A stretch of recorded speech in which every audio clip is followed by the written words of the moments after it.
అందరికీ మరణాత ప్రభు నామమున శుభములు. ప్రియ స్నేహితులారా, ఈరోజు మనం బైబిల్లో ఒక ప్రత్యేకమైన జీవితం గురించి తెలుసుకుందాం. ఆయన పేరు ఇర్మియా. దేవుడు ఇర్మియాను చిన్న వయసులోనే పిలిచాడు. ఆయనకు దేవుడు ఎలా అన్నాడు, నేను గర్భంలో రూపకల్పన చేయకముందే తెలుసుకున్నాను. ఇది మనకు చెబుతున్న సందేశం. దేవుడు మన ప్రతి ఒక్కరిని పుట్టక ముందే తెలుసుకుంటాడు. ఇర్మియాకు దేవుడు కఠినమైన పని అప్పగించాడు. ఆ కాలంలో ప్రజలు విగ్రహారాధనలో మునిగిపోయారు, దేవుని ఆజ్ఞను ఉల్లంఘించారు. అందుకే ఇర్మియాను ప్రజలతో తీర్పు రాబోతుందని చెప్పమని పంపించాడు.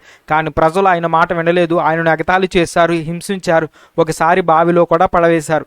అయినా ఆయన దేవుని వాక్యాన్ని ప్రకటించడం ఆపలేదు.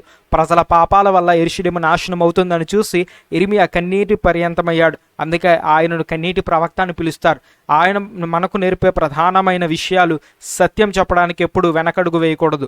ప్రజలు వ్యతిరేకించినా దేవుని వాక్యం ధైర్యంగా ప్రకటించాలి. దేవుని వైపు తిరిగే హృదయం మాత్రమే రక్షణ తెస్తుంది. స్నేహితులారా, ఇర్మియా జీవితం మనకు గొప్ప సవాలు ఇస్తుంది. మనము మన జీవితాల్లో దేవుని వాక్యానికి నిలబడదాం, చోటిద్దాం.